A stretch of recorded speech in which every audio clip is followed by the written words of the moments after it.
"Your brother deserves it," Dad said. They gave him the house, the cash, the company.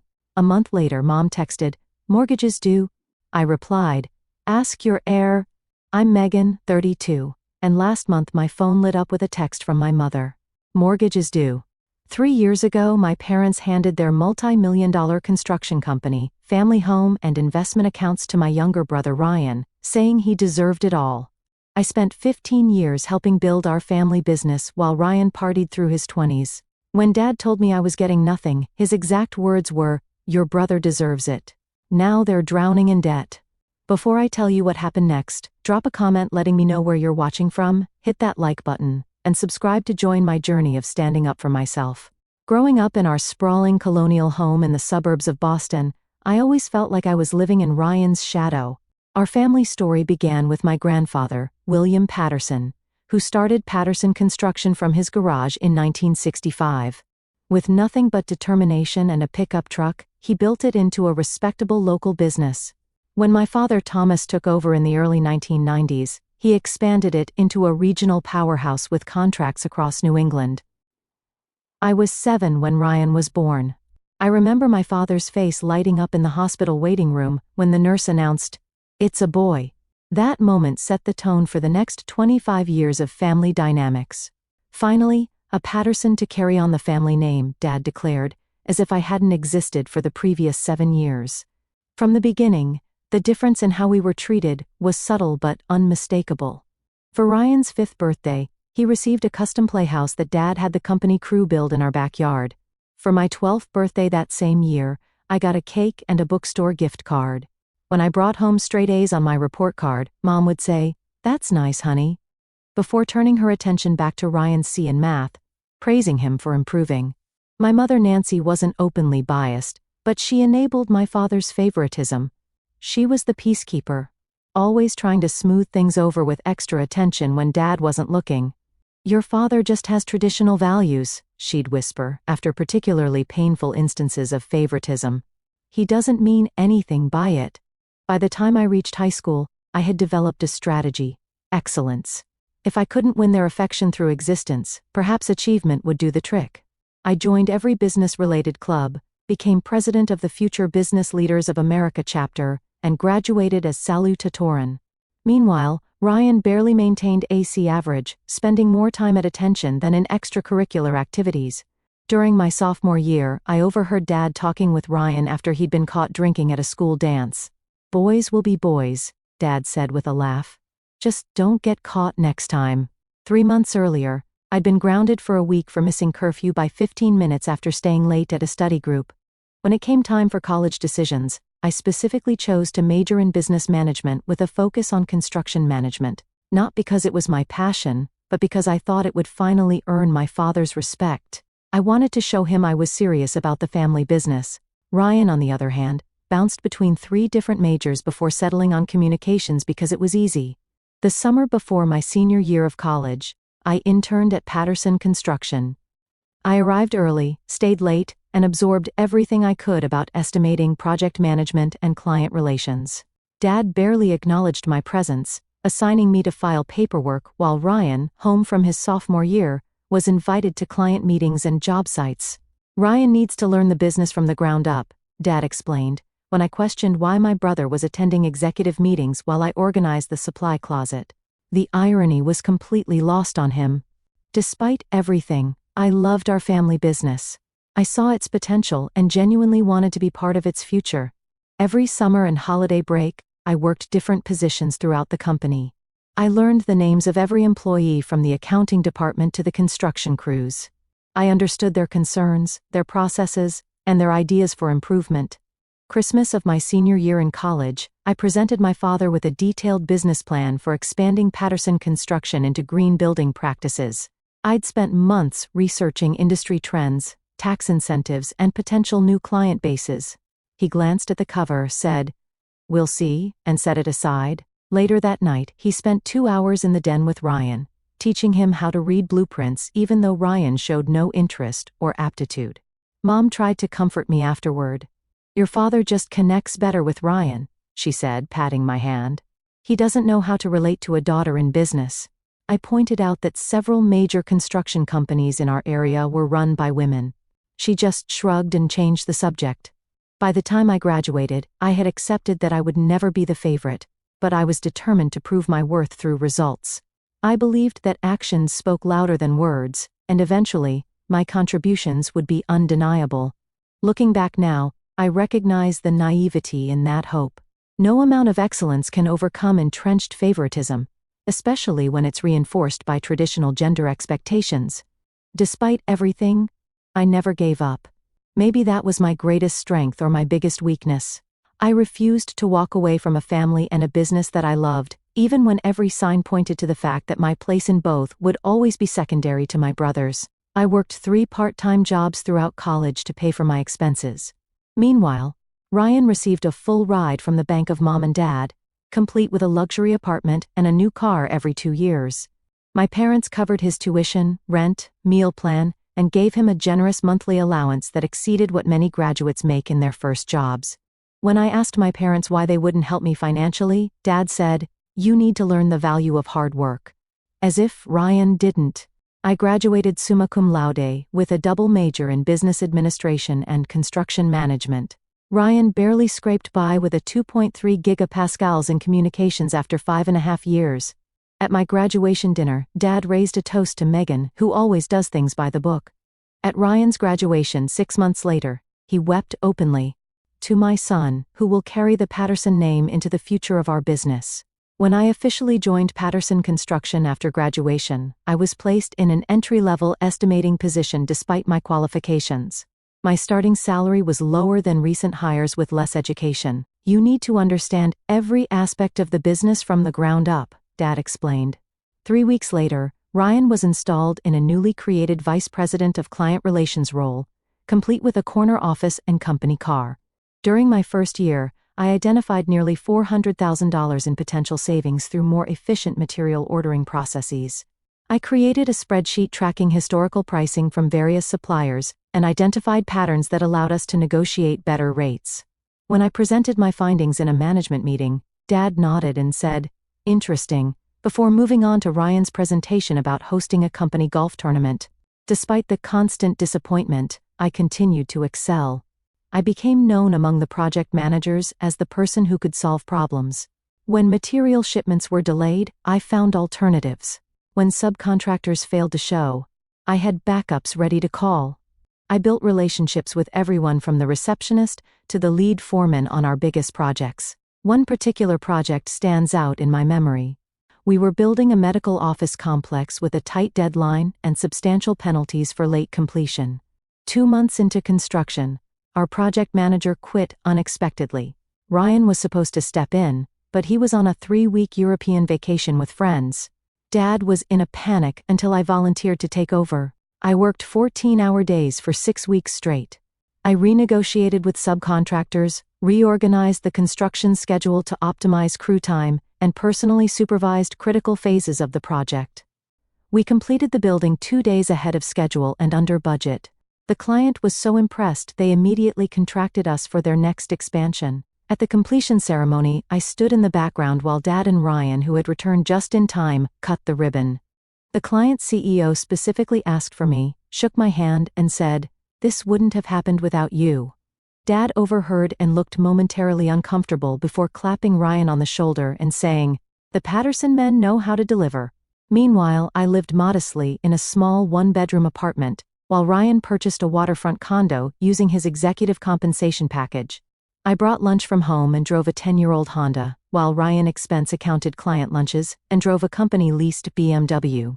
I built my savings account while Ryan accumulated credit card debt that my parents periodically paid off. The company continued to grow, largely due to the systems and client relationships I developed.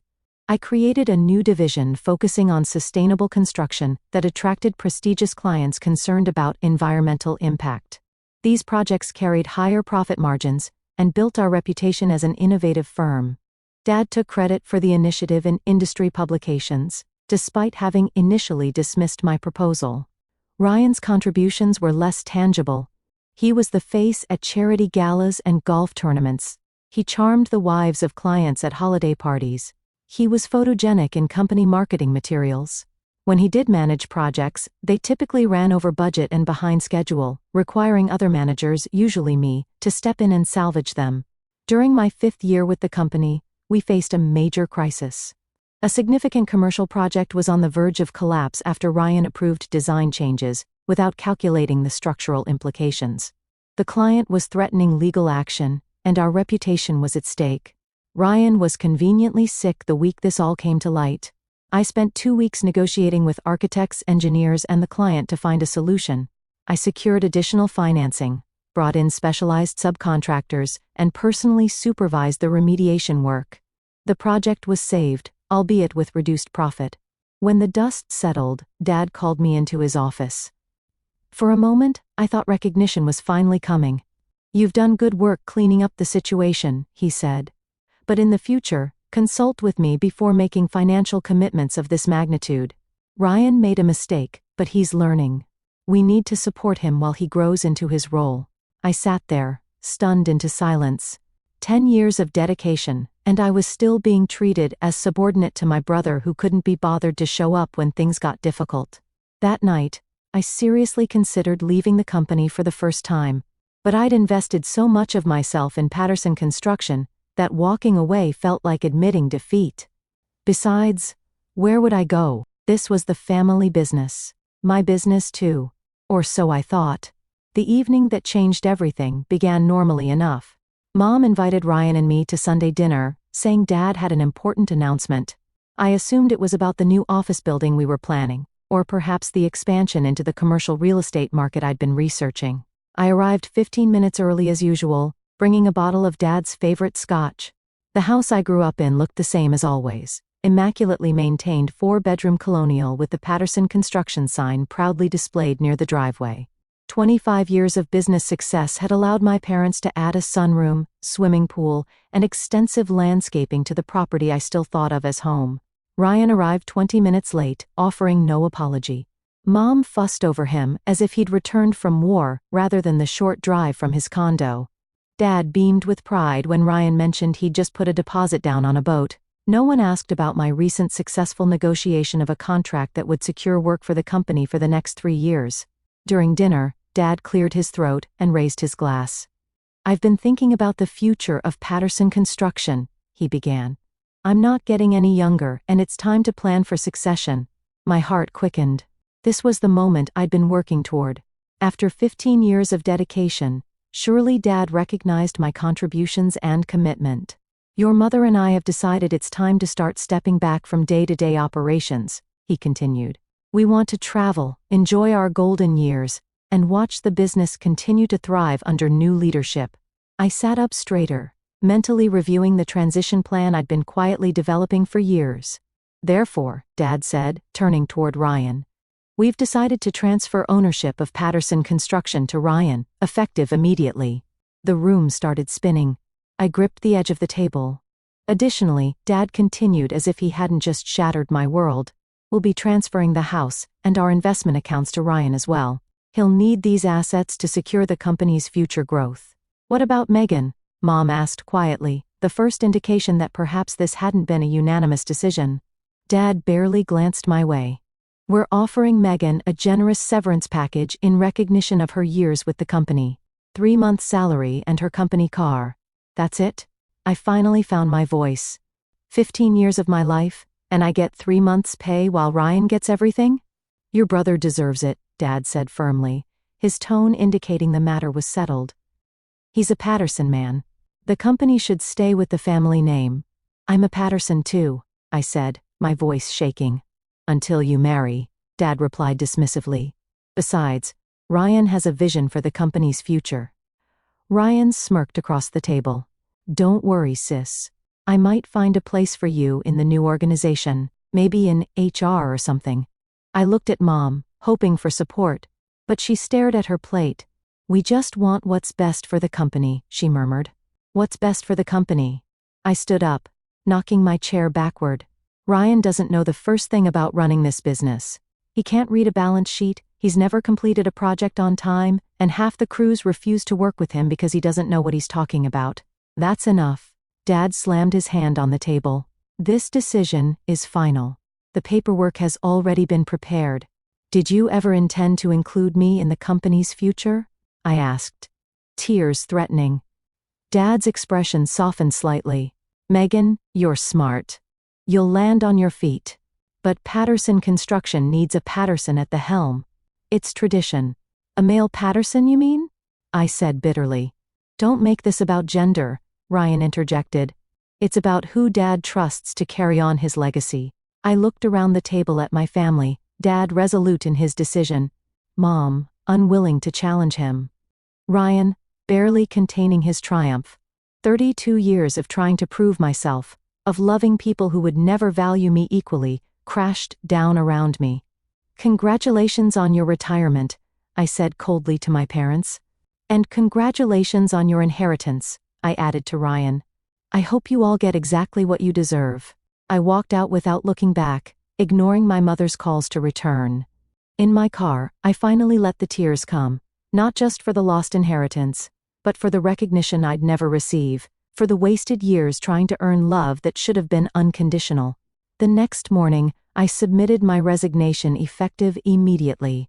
Dad called, not to apologize, but to remind me about the non-compete clause in my employment contract.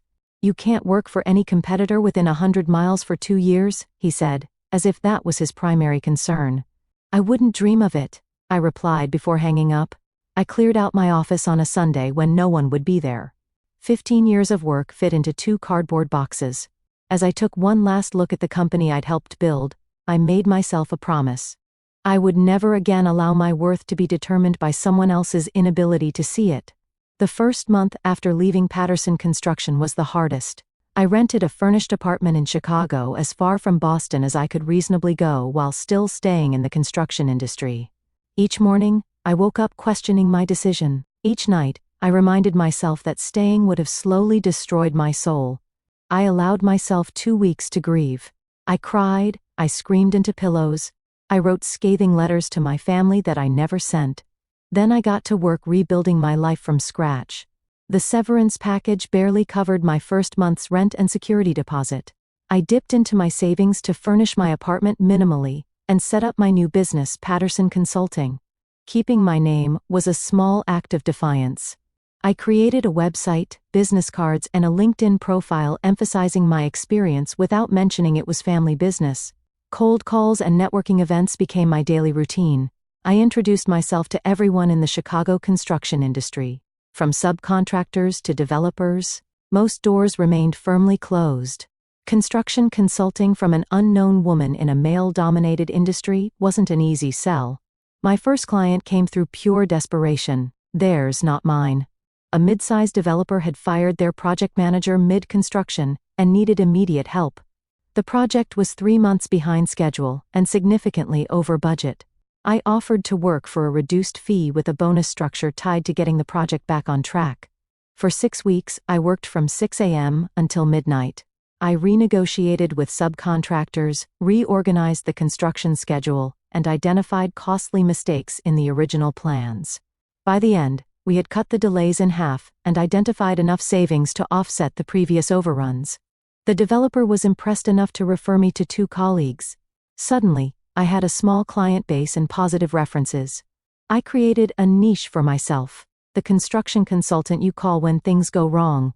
I marketed myself as a problem solver rather than competing directly with established project management firms. 4 months into my new venture, I received a call from Martin Chin, Patterson Construction's former head estimator. I quit, he announced without preamble. Ryan fired Dolores and Jim last week, said they were too expensive after 30 years with the company. I couldn't stay after that. Martin filled me in on the changes Ryan had implemented. Experienced project managers replaced with his fraternity brothers. Reliable subcontractors dropped in favor of cheaper alternatives. The sustainable construction division I'd built was dismantled because Ryan thought it was too complicated. The place is falling apart, Martin concluded. Your father is trying to keep his hands off, but he looks physically ill every time he visits the office. I thanked Martin for the information but maintained my boundary. Their business was no longer my concern. Still, I couldn't help but feel validated by the news. It wasn't personal satisfaction I felt, but professional vindication. The skills and knowledge I'd brought to Patterson Construction had been valuable, whether my family recognized it or not. As my first year in Chicago progressed, so did my business. I hired 2 assistants and moved into a small but professional office space. I developed a reputation for honesty and results. Unlike my father, who believed in hierarchical management, I created collaborative relationships with clients. I explained my recommendations clearly and involved them in decisions rather than dictating terms. This approach resonated particularly well with female developers and project owners, a growing demographic in the industry. By my 15th month in Chicago, I had a waiting list of clients and was considering expanding my team. Meanwhile, updates from former colleagues painted an increasingly dire picture of Patterson Construction. Ryan had secured several large contracts by underbidding competitors, not realizing the projects would operate at a loss. Quality issues emerged as inexperienced managers failed to properly supervise subcontractors. 2 major clients had filed lawsuits over delays and defects. I maintained professional distance from these problems, but I couldn't help feeling a twinge of sadness. Patterson Construction had been my grandfather's legacy. Hundreds of families depended on the company for their livelihoods. Ryan's mismanagement wasn't just hurting our family. It was affecting innocent employees who had been loyal for decades. One evening I received an email from Barbara, my parents' neighbor for 20 years. She wrote that there were rumors about my parents experiencing financial difficulties. Their country club membership had lapsed, and they had canceled their annual vacation. The company trucks no longer had the Patterson logo prominently displayed. Instead, they were plain white, with minimal identification. I nearly called my mother that night, but stopped myself. They had made their choice. They had entrusted everything to Ryan, believing that sharing their DNA and gender made him more worthy than my years of demonstrated competence. Whatever consequences came from that decision were theirs to bear. Instead, I channeled my energy into growing my business. I expanded into preventative consulting, helping developers avoid the costly mistakes I'd seen repeatedly in troubled projects. I developed a training program for new project managers based on practical experience rather than textbook theories. I hired 3 more consultants, all women with extensive construction experience, who had faced similar barriers in traditional companies. By the end of my 2nd year in Chicago, Patterson Consulting had become a respected name in the Midwest construction industry. I had proven to myself that my success at Patterson Construction hadn't been a fluke or the result of nepotism. If anything, I had succeeded there despite the obstacles placed in my path. I bought a small but elegant condo in a historic building, my first real home that was truly mine. As I unpacked my belongings, I found a photo of my grandfather standing in front of his first Patterson Construction truck. His expression showed the same pride and determination I now felt. In that moment, I realized I was carrying on his true legacy, not through a name on a building, but through the values of hard work, integrity, and resilience he had embodied. That night, I slept better than I had in years, finally at peace with my new path. I had no idea that the next morning would bring my past crashing back into my carefully reconstructed life. Ryan's approach to running Patterson Construction could best be described as a toddler playing with blocks, knocking down established structures for the sheer pleasure of destruction, with no plan for rebuilding. Within the first 6 months of his leadership, he'd made changes that undid decades of careful business development. His first major decision was firing the company's long-standing accounting firm, replacing them with his college roommate's brother who had just received his CPA license. The new accountant, eager to please and inexperienced with construction industry specifics, failed to properly track job costs across multiple projects. By the time tax season arrived, the company's books were in such disarray that they had to hire a forensic accountant at tremendous expense. Ryan's next brilliant move was restructuring the management team. He eliminated the positions of 3 project managers who had been with the company for over 20 years, claiming they were resistant to fresh ideas. In their place, he hired 4 friends from his fraternity days, none of whom had construction experience. He created new executive titles like Chief Innovation Officer and Director of Brand Experience, complete with 6-figure salaries and company vehicles. The Patterson Construction Office, once a model of efficient operation, transformed into something resembling a frat house. Ryan installed a ping-pong table and kegerator in the conference room, claiming it would boost creativity. Monday morning staff meetings were replaced with vision sessions where Ryan would ramble about his ideas for company expansion while his newly hired executives nodded enthusiastically. Meanwhile, actual construction projects floundered without proper oversight. The Green Building Division one had established, which accounted for nearly 30% of company revenue, was dismantled because Ryan found the certification requirements too complicated. Long-standing clients who had specifically sought out Patterson Construction for sustainable building options took their business elsewhere. Ryan's approach to winning new business was equally disastrous. He slashed bid prices to undercut competitors without understanding the actual costs involved. Patterson Construction began securing contracts that were guaranteed to operate at a loss before the first shovel hit dirt. When estimators tried to explain the problem, Ryan accused them of being negative and not seeing the big picture of growing market share. The company fleet, once maintained on a careful schedule, fell into disrepair as Ryan redirected the maintenance budget to lease a new Porsche as his client development vehicle. Equipment began breaking down on job sites, causing delays that triggered penalty clauses in contracts. Subcontractors who had worked with Patterson Construction for generations found themselves waiting 90 days for payment instead of the standard 30. Many refused to take on new Patterson projects, forcing Ryan to hire unknown subcontractors whose work quality was inconsistent at best. By the 9-month mark, the company's cash reserves, built up over decades of careful management, had been depleted. Ryan began using the company's line of credit to cover regular operating expenses, a cardinal sin in construction management. Interest payments alone were eating up thousands each month. My parents, who had planned to enjoy a comfortable retirement, found themselves increasingly drawn back into the business as problems multiplied. Dad would stop by job sites, wincing at obvious quality issues, but hesitant to undermine his son's authority. Mom started handling accounts payable again when vendors began calling the house demanding payment. Still, they made excuses for Ryan's performance. "He's still earning," Dad would tell concerned employees. "The market is challenging right now," Mom would explain to friends when they asked why Patterson trucks were disappearing from local job sites. The company's reputation, built over 3 generations, eroded rapidly. General contractors who had previously specified Patterson for their projects began looking elsewhere. The company's bonding capacity, its ability to secure the performance bonds required for larger projects, was downgraded due to financial instability, limiting the size of projects they could bid on. 12 months into Ryan's leadership, the first lawsuit arrived. A commercial client sued for substantial damages when structural issues emerged in a recently completed office building.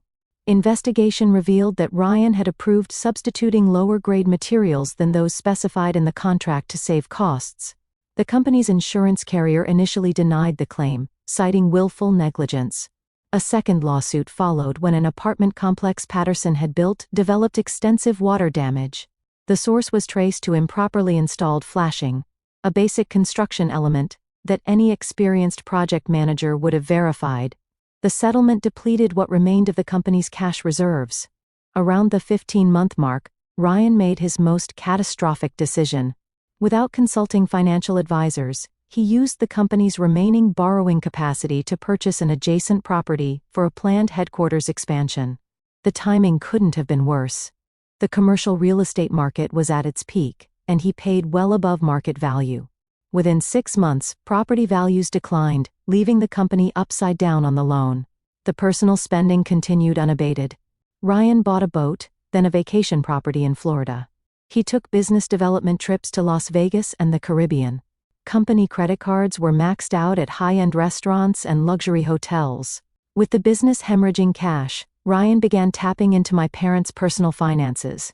First came short-term loans from their retirement accounts, then mortgaging the family home that had been paid off for years. Finally, liquidating investment accounts that had been intended to fund their retirement. By the 18-month mark, my parents' comfortable retirement had transformed into a financial nightmare. The company was operating at a significant monthly loss. Their personal savings were depleted. The family home, once a symbol of success, now had a mortgage with payments they couldn't afford. Dad, who had planned to spend his days golfing, was back on job sites at 68 years old, trying to salvage troubled projects. Through former colleagues, I heard that my father had aged 10 years and 18 months. His confident stride had become a worried shuffle. My mother had developed anxiety-related health issues, the stress manifesting physically in high blood pressure and insomnia. Ryan, meanwhile, remained in denial. He blamed the economy, disloyal employees, and demanding clients for the company's problems. He refused to acknowledge his role in the disaster, continuing to draw his executive salary, even as the company fell behind on payroll for regular employees. The final straw came when the bank called the company's line of credit due to multiple covenant violations. With no cash to pay it off and no assets left to pledge, Patterson Construction faced imminent bankruptcy. The business my grandfather had started from nothing, that my father had built into a regional powerhouse, and that I had helped modernize for the future, was weeks away from collapse. That's when my phone lit up with a text from my mother. "Mortgage is due. Can we talk?" The text from my mother arrived at 7:13 a.m. on a Tuesday. "Mortgage is due. Can we talk?" My first instinct was to ignore it. After all, I hadn't heard from her in nearly 2 years except for a generic Christmas card and birthday text. But curiosity got the better of me. What did mortgages due even mean? The family home had been paid off for over a decade. I responded with a single question mark. 3 disappeared immediately, then disappeared, then reappeared. Finally, we had to take out a mortgage to help the company. "We can't make this month's payment." I put my phone down and went about my morning routine. Coffee, shower, professional attire. The familiar rhythm helped me process this unexpected intrusion from my past. By the time I reached my office, 3 more texts had arrived. "Please, Megan. We're in trouble. Ryan says it's temporary. Your father won't admit it, but we need help." I muted the conversation and focused on my day's appointments. I had a prospective client meeting, 2 project site visits, and a proposal to finalize. My business was thriving precisely because I maintained professional boundaries and focused on solutions rather than drama. My family's financial problems were not my emergency. But, as the day progressed, the texts continued. By afternoon, even my father had messaged, "We need to talk. Business matter." Coming from a man who had effectively disowned me from the family business, the irony was almost laughable. After my last meeting, I sat in my office overlooking the Chicago skyline and contemplated my options. I could continue ignoring them, which would be justifiable given our history. I could send money to cover the mortgage payment, which would enable their dysfunction without addressing the underlying issues. Or I could engage, but set clear boundaries. I decided on the third option, not out of family obligation but professional curiosity. How bad had things actually gotten? I called my mother at exactly 5:30 p.m. She answered on the first ring. "Megan. Thank God. I've been waiting all day." "I had meetings," I said neutrally. "What's going on with the mortgage?" What followed was a 20-minute monologue of financial disaster. The house had been mortgaged to secure a business loan when the company's credit was downgraded. That loan had been used to cover losses on 3 major projects that Ryan had underbid. The monthly payment was $4,300, substantial for a couple whose retirement income had been decimated by Ryan's business loans from their personal accounts. "We're 3 months behind," Mom admitted. "The bank called yesterday. They're starting foreclosure proceedings next week if we don't catch up." "Where's Ryan in all this?" I asked. A pause. "He's trying his best," she said unconvincingly. "The market is challenging right now. Mom, I work in the same industry. The market is booming. Well-run construction companies can't hire fast enough to keep up with demand." Another pause, longer this time. "Your father would like to speak with you," she said finally, passing the phone. Dad's voice had aged, the once authoritative tone now wavering slightly. "Megan. Thank you for calling." "I'm listening," I said, neither hostile nor welcoming. He cleared his throat. "The situation at Patterson Construction has become complicated. We're facing some temporary cash flow issues that have affected our personal finances." "Define temporary and complicated," I replied. What emerged over the next hour was far worse than I had imagined. The company was essentially insolvent. Multiple lawsuits from clients and suppliers were pending. The bank had frozen their business accounts. Ryan had hired and fired 3 CFOs in 18 months, each one quitting when they realized the extent of the financial mismanagement. Employees hadn't received paychecks for 3 weeks. Tax liens had been filed for unpaid payroll taxes. Where is Ryan now? I asked. He's in Florida, Dad admitted reluctantly. At the condo. He says he's meeting with potential investors, but he trailed off. But he's probably on his boat, I finished. Dad didn't confirm or deny. Instead, he got to the point. We need your help, Megan. Financial help? I asked. More than that, he said. We need you to come back. To help us salvage what's left of the company. I nearly dropped the phone. After everything that had happened, after giving Ryan everything and me nothing, they wanted me to return and fix his mess? You want me to rescue the company that you told me I didn't deserve to be part of? The bitterness I thought I'd processed bubbled up unexpectedly. I made a mistake, Dad said quietly. We all did. But this isn't just about us anymore. There are 47 families depending on Patterson Construction for their livelihoods. People who did nothing wrong except trust our family to lead responsibly. He was playing the guilt card expertly, appealing to the sense of responsibility he had instilled in me. The worst part was, he wasn't wrong. Innocent employees were suffering because of my family's poor decisions. What exactly are you proposing? I asked. Come back as coup, he said. Full authority to make whatever changes are necessary. Ryan will step back to a business development role only. And my ownership stake? A hesitation. We could offer you 20% of the company. I laughed out loud. 20% of a company that's effectively bankrupt? That's your offer after I built a successful business from scratch while Ryan drove yours into the ground. 30%, Dad countered weakly. This call is over, I said. If you're serious about my help, have your lawyer draw up papers for 51% ownership, transferable to me immediately upon verification of the company's financial position. Otherwise, good luck with the foreclosure. Megan. Be reasonable, Dad started. I am being reasonable. You're asking me to leave a successful business I built to rescue one that you explicitly told me I didn't deserve to own. My terms are non-negotiable. I'll talk to your mother, he said finally. Do that. And while you're at it, talk to Ryan. Explain that his vacation is over. If I come back, he works under my direction or not at all. After hanging up, I sat in my quiet office, watching the Chicago lights come on as dusk fell. The conversation had left me shaken, not because of their predicament, but because of my response to it. 2 years ago, I would have immediately rushed to help regardless of the terms. I would have sacrificed my own interests to save the family business out of a misplaced sense of duty. Now, I understood my worth. I had built something valuable on my own terms. If my family wanted to access my skills and experience, they would have to acknowledge that value appropriately. No more giving everything and receiving nothing in return. My phone buzzed with a text from my mother. Your father is talking to the lawyer tomorrow. Please help us, Megan. We have nowhere else to turn. I left it unanswered. Their crisis had simmered for months. It could wait another day while I considered my options carefully. Whatever decision I made would be based on business logic, not emotional manipulation or family obligation. For the first time in our relationship, I had the leverage. The question was, what would I do with it? 3 days after the desperate call from my parents, I boarded a flight to Boston.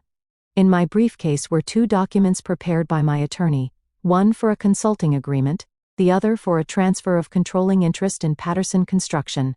I had no idea which would be signed if either.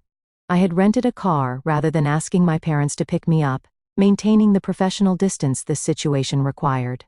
The drive to their house, the house I grew up in, felt surreal. The property looked neglected, with overgrown landscaping and peeling paint on the trim.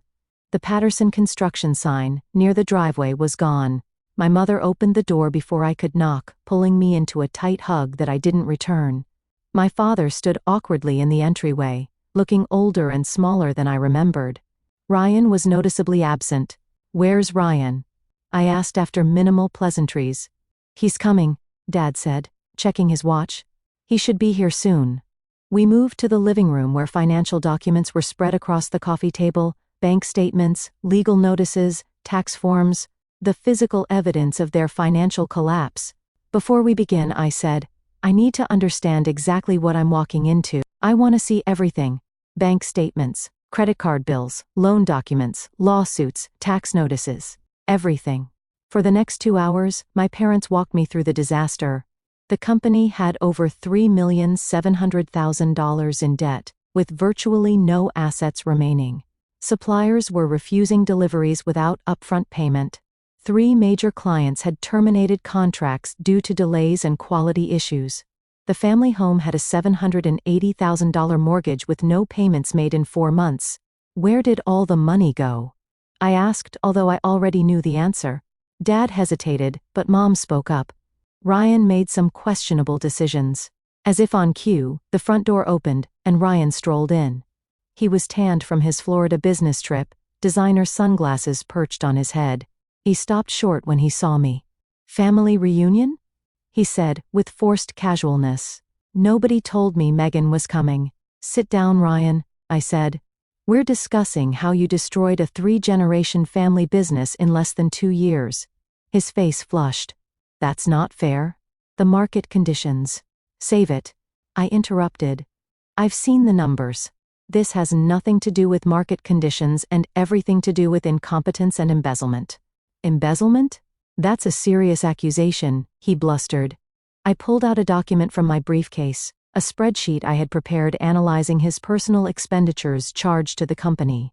Country club memberships, first-class flights, the boat, the Florida condo. All purchased with company funds, while projects were failing, and employees weren't being paid. Ryan looked to our father for support, but Dad stared at the floor. "I was entitled to compensation as CEO," Ryan tried. "Not when the company is insolvent," I countered. "That's textbook fraudulent conveyance, possibly criminal depending on how the funds were documented." The color drained from his face. For perhaps the first time in his life, Ryan realized he couldn't charm or bluster his way out of a situation. "I've reviewed everything," I said, addressing my parents while ignoring Ryan. "There are 2 options on the table. Option 1, I come in as a consultant, charging my standard rates to develop a restructuring plan that you implement. Option 2, I take controlling interest in the company, 51%, and full authority to execute whatever changes I deem necessary." "This is ridiculous," Ryan interjected. "You can't just waltz in and take control of my company." "Your company?" I raised an eyebrow. "The company you ran into the ground? The company that's weeks away from bankruptcy?" "That company." "Megan is right," Dad said quietly. We all turned to him in surprise. "We gave you every advantage, Ryan. Resources, opportunities, authority, and you squandered all of it." It was the first time I'd ever heard my father criticize Ryan directly. The shock silenced even Ryan. "We'll take option 2, Dad continued. "Full control to Megan." Ryan started to protest, but Dad held up his hand. "It's done, Ryan. If you want any hope of salvaging your reputation or staying out of legal trouble, you'll cooperate fully with whatever Megan decides." My mother nodded in agreement, tears in her eyes. I pushed the ownership transfer documents across the table and my parents signed without further discussion. Just like that, I became the majority owner of Patterson Construction. "Now what?" Ryan asked sullenly. "Now the real work begins," I replied. "Tomorrow morning, 7 a.m. at the office.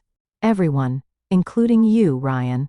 The next morning, I arrived at Patterson Construction headquarters at 6:30 a.m. The building that had once been a source of family pride looked shabby and neglected. Inside was worse: disorganized paperwork, outdated computers, empty desks where longtime employees had once sat. My parents arrived at 6:50, Ryan at 7:20 with a coffee in hand and no apology for his tardiness. I gathered them in the conference room, now devoid of the ping-pong table but still bearing scuff marks on the walls. "Here's how this works," I began. "This is a rescue operation, not a family reunion. I'll make decisions based on what's best for the company's survival, not anyone's feelings or expectations. Anyone who can't accept that should leave now." No one moved. "Good. First order of business, Ryan. You're removed from all operational and financial responsibilities, effective immediately. You'll work exclusively in client relations under my direct supervision. Your salary is reduced to match other department heads. Company credit cards canceled. Company car returned. Florida condo sold." Ryan started to protest, but Dad placed a warning hand on his arm. He subsided, glaring at me. "Mom and Dad, you'll serve in advisory capacities only. You have institutional knowledge that's valuable but no decision-making authority. Your retirement benefits are suspended until the company is profitable again. My mother nodded. My father looked pained but didn't object. I've contacted key former employees who were terminated or quit under Ryan's leadership. 7 have agreed to return, including Martin Chen and Dolores Rodriguez, who will resume their previous roles in estimating and office management. I outlined the rest of my restructuring plan: renegotiating with creditors, meeting personally with dissatisfied clients, implementing strict financial controls, and selling non-essential assets to generate operating capital. I made it clear that the recovery would be painful and required sacrifices from everyone. Over the next 3 months, I split my time between Chicago, where my assistant managed ongoing Patterson consulting projects, and Boston, where I implemented the rescue plan. I worked 16-hour days, 7 days a week. I made difficult decisions, including laying off Ryan's fraternity brothers and terminating expensive office leases. The turnaround wasn't immediate, but progress came steadily. We negotiated payment plans with suppliers who respected my reputation in the industry.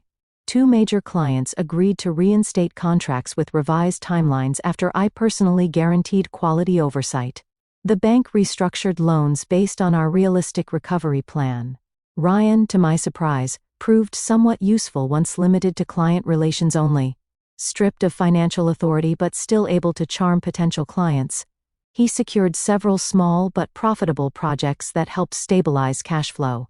He seemed humbled by the experience of nearly losing everything, though I remained cautious about his newfound responsibility. 6 months into the rescue operation, Patterson Construction was stable, not thriving, but no longer at imminent risk of collapse. I had established systems and training that allowed me to scale back my direct involvement. My parents had downsized to a smaller home, using the proceeds from selling their overmortgaged property to eliminate personal debt. As for me, I maintained majority ownership, but hired an experienced construction executive to handle day-to-day operations in Boston, while I returned to my Chicago business full-time. I had proven what I needed to prove, to my family and to myself.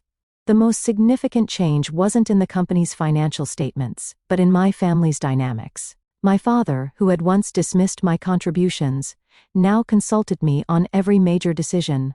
My mother, who had enabled years of favoritism, apologized tearfully during a private dinner. Even Ryan acknowledged, albeit reluctantly, that the company would have disappeared without my intervention. But the most important transformation was internal. I no longer needed their approval or recognition to validate my worth. I had built a successful business on my own terms, then rescued the family company on my terms. My sense of value came from within, not from external validation. A year after that desperate text about the mortgage, I received another message from my mother. The company showed a profit this quarter. Thank you for saving our legacy. I smiled at the message but didn't immediately reply. Instead, I looked around my Chicago office, at the business I had built from nothing, at the team I had assembled based on merit rather than nepotism. This was my legacy. Not a name on a building or a company passed down through generations, but the knowledge that I had created something valuable through my own efforts. Later that evening, I finally replied to my mother. It was never about the legacy. It was about recognizing worth where it exists, not where tradition dictates it should be. I'm glad you finally see that.